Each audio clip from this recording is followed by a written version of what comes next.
What's going on, everyone? Welcome to a brand new project that I've got on the bench. I picked up this TRX4 Bronco months ago, probably 4 or 5 months ago easily, and I just haven't had time to do anything with it. But the time has finally come. I've got a bunch of parts here, and I'm looking forward to really doing some work on this thing. Now, as you can tell, this color is not a standard color TRX4 Bronco. This body was purchased aftermarket and painted. I actually picked up the project just like it sits. The previous owner picked up the body, sprayed it blue with the white top, did a pretty decent job. There's a little bit of cleanup that could be done around some of the color change lines with a little bit of bleed that happened and things like that. But underneath is basically a very familiar stock TRX4 Bronco with a couple of little additions. Underneath of the body, we do have a full GT Power light kit that's been installed, but hasn't really been finished. Most of the lights have been put in position, but that was about as far as it went. I've got the controller still for it, but we're gonna kind of have to find our way through that just to get everything finished. But once it is finished, we'll have side marker lights, brake and tail lights, and then there's actually some additional front headlights in this thing from lit LED. We'll have to get those powered up and see how bright they are. From what I hear, they're actually really bright drop-ins. Putting the body aside, on the chassis, we also have more lights. This is the actual Traxxas Light Kit that's installed in the chassis. It's already got the module put in here and it's wired into the receiver box. Now, I did not get the radio with this. I'm going to be using my Futaba 4PV most likely.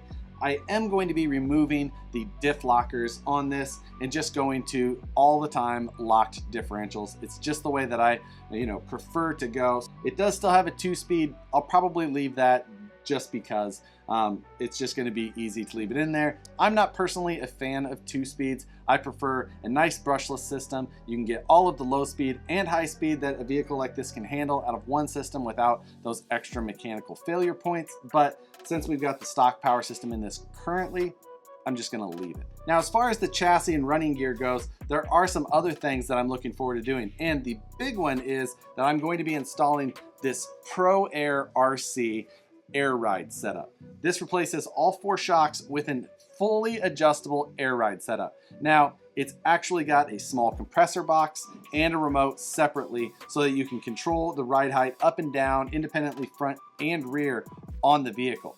This is going to be a fun project. While this is not something I would normally look at doing on a high performance type scale rig, this is something fun, and I thought that this would be a good basis for it, so why not? Inside of the Pro Air kit, you get a bunch of air lines, some basic instructions, as well as a ton of fittings, additional springs to adjust the firmness of the shocks themselves. Then there's this project box here that you can see, and inside that is where you have the compressor and the receiver for the remote that is included. The front rear shocks are labeled individually, so it gives you a good idea of which ones that go in which position, because the fronts and rears are different in this kit based on the orientation of the lower rod end and upper mounting points. Getting into this thing is going to be fun. Next, we're going to discuss some of the body features a little bit further. Many of you may or may not be familiar with Knight Customs. Knight Customs offers a ton of different 3D printed option parts to scale out your vehicle. Now, one of the things that they offer is a print your own 3D interior. And what you have is this piece here.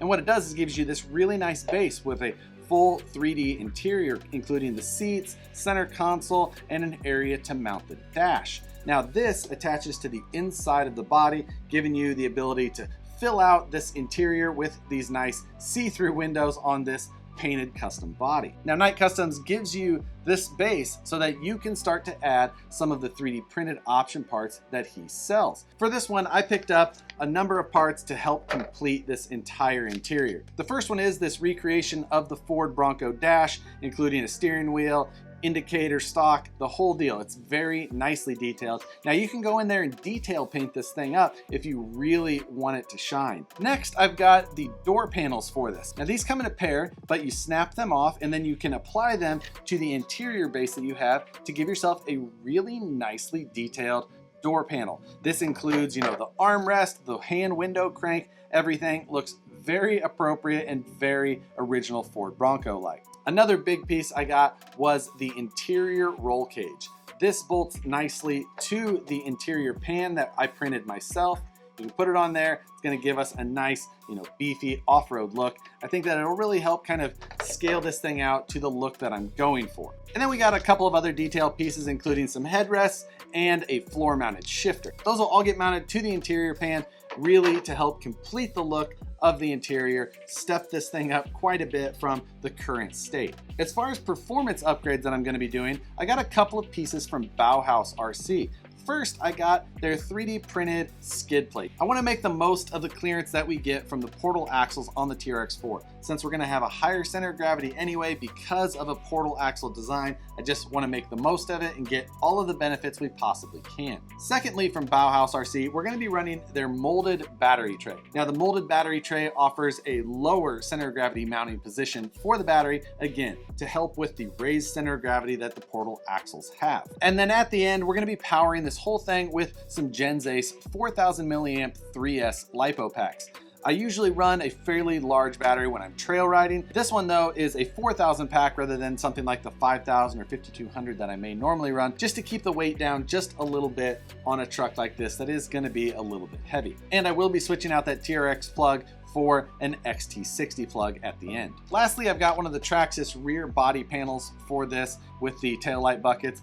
This body didn't have one for some reason, so pick that up just to help complete the look. And before we take this thing out, one other thing that I want to do is I want to remove the stock plastic bumpers and sliders from this vehicle and then fabricate something of my own. Try and weld up a bumper that gives me nice high clearance, and I improve the departure angle on the back. I want to try and make this thing look as appropriate as it can in the rocks, where you would probably more likely see something like a Toyota or a Jeep, something that's a little bit smaller. Full-size rigs like this, not something you normally see as often in the rocks. So this truck's gonna have a lot of wiring and things like that to clean up with some minimized space, being that we're gonna put a full interior in this, and we've got the wiring on the body, the wiring for the rock lights, that large control box that this Pro Air RC kit has, and we're gonna have limited room with that interior taking up some serious real estate on the inside. And before the end of this project, I'm definitely going to be swapping out the stock Traxxas wheels and tires for a set of Vanquish Methods and likely some Proline tires. So I'm going to be jumping into this build soon. If you guys have any other suggestions of things you'd like to see, absolutely drop them in the comments below. We've got a little bit of time before this rig's going to get wrapped up, so now's the time. But that's going to do it for this one, guys. So hit the like button if you enjoy it, subscribe if you're not already, hit that notification bell so you see these updates as soon as they pop up, and we'll see you on the next one.